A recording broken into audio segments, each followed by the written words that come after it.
Looking at a few specific races, let's look at Wisconsin, where Thompson seems to be leading Baldwin. Could that help Romney Ryan?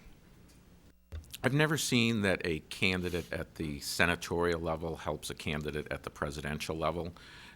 Thompson himself might be a little sui generis because he's the atypical Senate candidate, having had nearly 30 years of experience in Wisconsin politics and having the reason he's ahead is because a little bit of a weakness of Baldwin, but mainly because he just really strikes a chord with the average Wisconsin voter.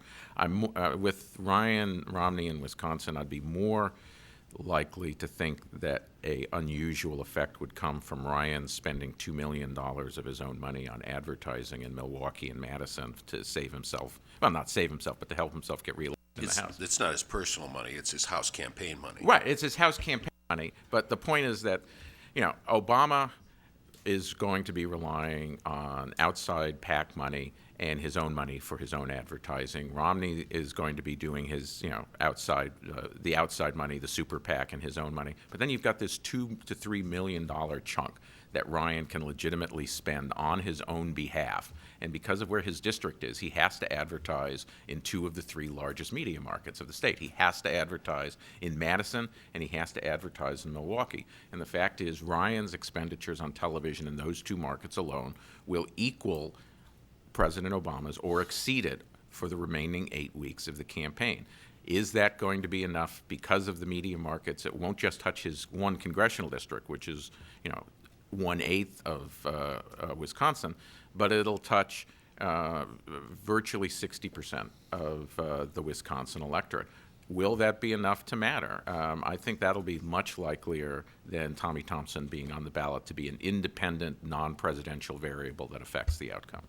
I must say, Carl, I'm really curious to see what that advertising is, because if it is re-elect Paul Ryan to the House of Representatives, that's going to confuse the hell out of a whole lot of people.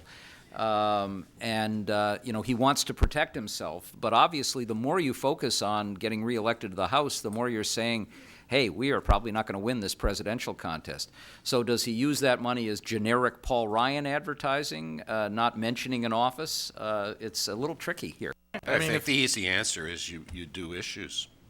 Yeah, well, you do generic Paul Ryan advertising, and you don't have the voiceover narrative say House. You just have it on the screen, and you talk about Ryan leadership for America, Ryan this, Ryan that, and you just never say House in the voiceover. People will be familiar enough with the fact that he's running for re-election as Congress, and it's not all that often that Wisconsin has someone on a national ticket.